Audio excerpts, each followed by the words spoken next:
All right, so now that the dust is settled, I want to give you the next matchups I want to see after UFC 325 for the winners and the losers. And if you're new here, please sub to the channel, help us grow this year, and I really appreciate it. Thank you. So, with the main event, Alex Volkanovski versus Diego Lopes, there's not much to say here for Volk. We got Lerone Murphy versus Big E. That fight is set for UFC London, March 21st. So, winner without a doubt will be getting the next title shot. I don't think the UFC can find any way to screw them to any more than what they already have. So, if somebody comes out on the other side, because God forbid that this is a draw or a no contest or just something funny happens, then you book that fight. Winner gets Volk. But listen, let's say this fight does go to a draw or fight's canceled because they found a lawyer in the files. Then I think you have to look at one man, Gene Silva. I've been wanting to see this fight, Volk versus Evil Volk. I want to see this fight before Volk retires, man. I think it would be a great fight, and it could happen. I mean, Volk said leading up to this Diego rematch that he would like to fight 3 times this year. And I don't think he should, but he's going to if he can. Because I don't think he came out this past fight with any big injuries. He could turn around quick, like he says he wants to, and fight Silva shortly after this London card, and then the winner fights winner of that.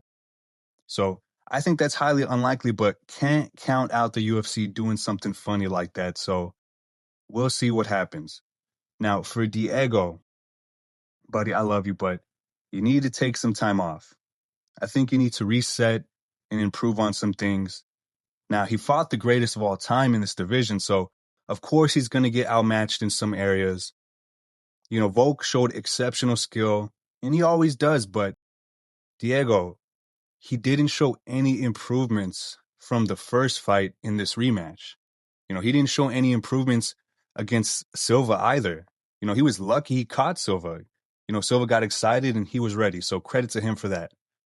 But from what I can see, his game plan was what was improved, if you can even call it that, because, just being patient, doing a lot of feinting, I don't see anything in his actual game that was improved.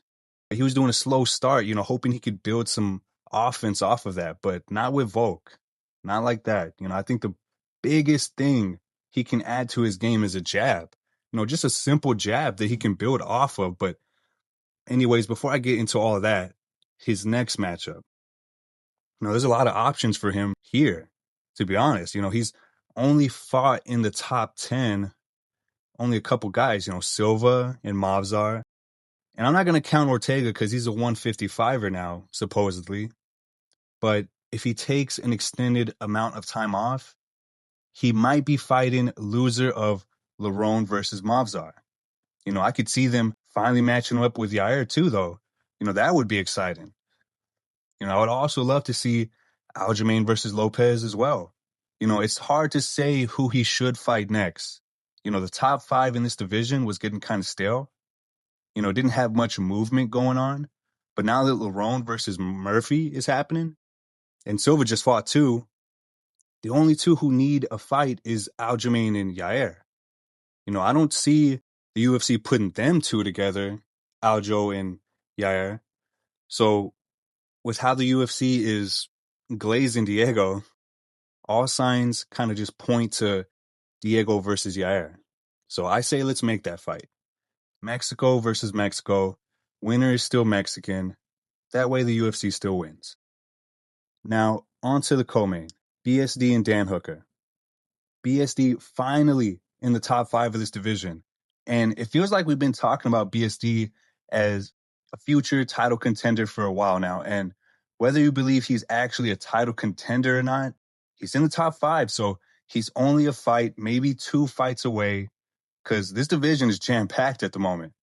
And the way things look right now, with him calling for Arman, he might get that fight, because I think it's obvious at this moment Arman would probably run through him. So maybe Arman actually accepts his call out. But I think a more appropriate matchup would be either Patty or loser of Max versus Charles. But the thing with Patty is, I think he's probably fighting Dan Hooker next. If I had to guess, Patty and Hooker are just going to fight later this summer. It just seems like probably the easiest fight to make right now in this division. But loser of Max versus Charles, loser is going to look for a rebound win because I think loser for sure can beat BSD. I think right now, from what we've seen from BSD, I think top 5 is where it ends for him. I don't know if I can see him moving any further than that unless we get some retirements like Gaethje or maybe Charles soon. It seems like Max is past the halfway point in his career, or maybe Ilya goes to boxing, or he fights Islam. Just stuff like that. Not actually beating competition above him. So for me, since BSD has that pressure heavy style of just marching forward, getting in your face, willing to eat a few shots, and I mean, really eat them, because I swear, I don't know how Dan didn't hurt him any more than that. He probably gets slimed by real contenders. I think he gets, I don't know if I want to say exposed, because I feel like most of us here expect him to lose against anyone else above him at this point. But yeah, I think he would lose and face a major roadblock and is forced to really improve his technique. Because with his style, with his disregard for eating shots, I just don't see him going any further. I think he needs to fight someone down the rankings to maybe just get a single spot up the rankings. But yeah, he's top 5 now, so it's time to really prove it. Him versus loser of Max versus Charles, I think that's the fight to make. Now, for Dan Hooker, just like I said, easiest fight to make right now is Patty versus Dan Hooker. They were mates, but mates no more. So in case you missed it, Patty said Dan Hooker, he couldn't grapple a rapist off of his mom when referring to Dan's ground game. And Dan he took that personal. So now they got some heat between one another, and both are coming off a loss.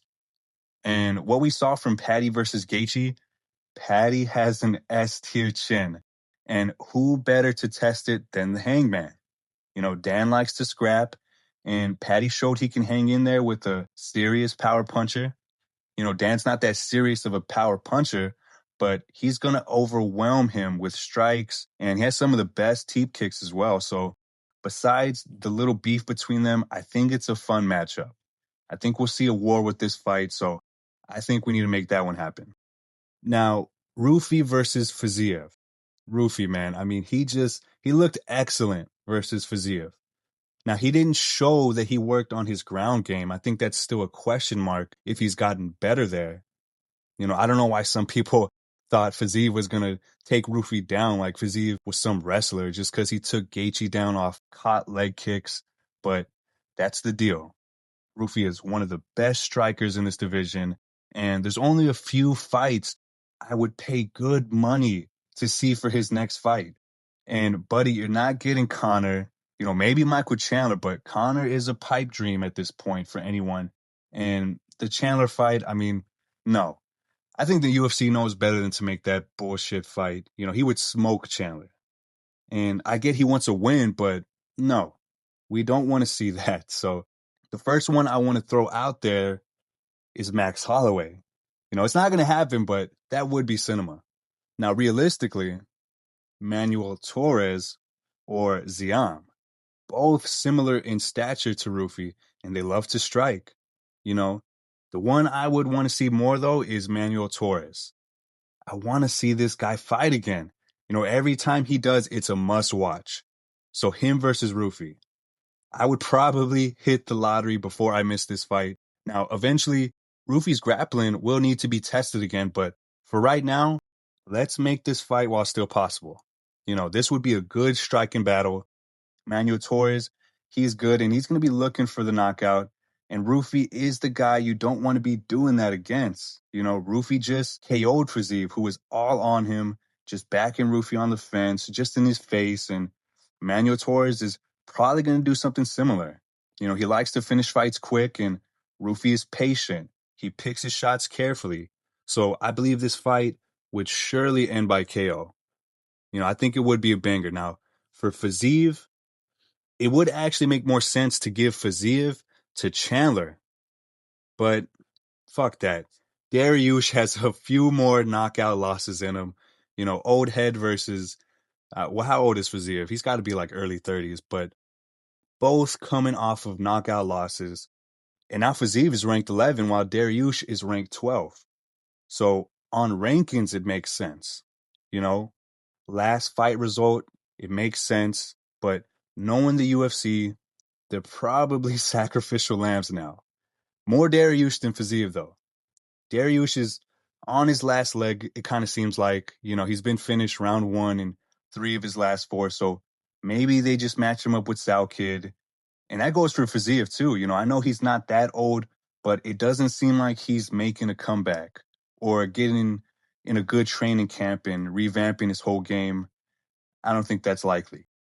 Now, the division is starting to get the next wave of lightweights coming up, and guys like Moicano and Dariush, Fiziev, even Gamrot and Hooker will have their day soon enough where they're going to get tougher, younger matchups. And Father Time's just like, pack your bags, you're done.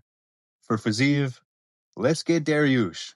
Let's make one last matchup of old guard lightweights, fight for their stay in the rankings a little while longer while these new guys are coming up and eventually going to take their spot. So I think that's the fight to make.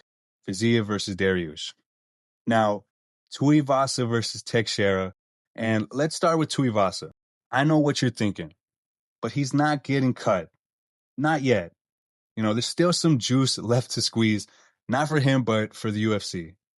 This division is notorious for being at a low point right now, so not like they have much to replace him with, but there is one name that comes to mind that I think could make the rankings soon, and this could be that moment.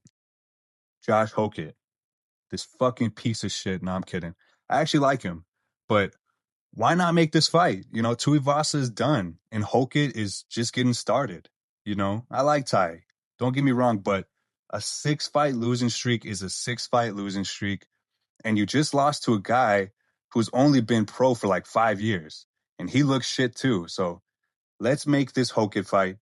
It's not a bad matchup actually for Ty anyways. Hokit is like an inch shorter and less reach. Only thing is Hokit has the better gas tank and more speed. So not the best matchup, but at least he's fighting someone of similar height and reach. His whole losing streak is crowded with people who were taller than him and had longer reach too. So I think Hokit for his next fight, let's just make that fight. Hokit versus Tuivasa. And for Taliesin, he got the W, but in the most unconvincing way. I think you just feed this guy to Walter Walker. Make it 5 heel hooks in a row, or however many I think it is. I think it's 5. Teixeira, he's 6'7", Walter is 6'6", and they're close in rankings, 11 and 14. Both are young, they're in the 20s, and they're coming off of wins. So it makes a lot of sense. I think since Taliesin looks so bad in his win, he should fight down the rankings. Honestly, he should be fighting someone unranked after that, but heavyweight needs some names pushed up. So one of these guys are getting closer to that top 10 spot and hopefully another win later this year. And they're looking at a top 5 fight soon. That's just how heavyweight is moving right now. So, you look even half as good as Spivak and you're getting a push. So I think Teixeira and Walter Walker next. That's the move. Now, Quillen, Sal Kid, and Jamie Malarkey. Quillen with another finish victory, and he looks really good. He's looking at a ranked opponent soon, if not next. He's being labeled as the prospect at 155, and he's Australian. UFC wants to keep that fan base alive. Not like it would die, but Australia backs their own. They're a very, very strong fan base. Hence why they go back so much. I think it's time for a ranked opponent for Quillen. I think UFC would do that. And post-fight, Quillen said a few names that he wants to see are names like Ziam and Moicano. He said Fiziev, I think that would be a fair fight, but Manuel Torres was mentioned too. And two of the names I was thinking about was Manuel Torres and Ziam. I went with Torres for Rufi, so I think Ziam would be good for Quillen. I expect a big push from the UFC for the Aussie. A ranked opponent just around that 15 spot seems appropriate. I think this matchup would be a tough test for Quillen, and another prospect versus prospect fight. That'd be fun. Siam is only 28 and he's on a streak of his own, 6 straight. And lately, it seems like he's been catching really good form or he's just improving really well. He's been training over there with Gaethje and Trevor Whitman. So I think this is a fight that could get a rematch later down the line. Maybe. Who knows? I'd like to see that fight, Quillen and Ziam. Let's make that one happen. Now, for Jamie Malarkey, they've given this guy tough fights the last few years, and he's only fighting about once a year right now. So maybe he gets another fight this year and against someone who's actually fair to his level. At first, I thought of Chase Hooper, but he has a fight booked end of March, so likely not. I think Chase Hooper would be a nice fight. I think Hooper still has lots of potential to show off, but for Malarkey, Jim Miller, that actually would be good too. I know Jim is trying to reach 30 UFC wins, and he's only, I think, 3 shy right now. Last time he fought was April of last year. So it's time to get another fight booked. Both men are coming off a loss too. I think it's only fair for Malarkey since he's been fed to some tough names like Quillen and Rufi. I mean, he fought Ziam too, actually. So it's time you give Malarkey a leveled fight. And again, Jim is trying to get those wins up, trying to reach 30, and he's going to have to earn those. And Jamie's not all that bad of a matchup for him. He has more experience than him, more experience than anybody else on the roster, actually, at this point. So let's get these two a fight booked. I want to see Jim Miller fight again, too. Let's make that happen. Malarkey versus Jim Miller. That's all I got for this video. I appreciate everyone who watched up to this point. And if you did, please drop a like and sub to the channel. I really do appreciate you. And thanks for watching. If you like this one, check some of my other videos out too. Thank you.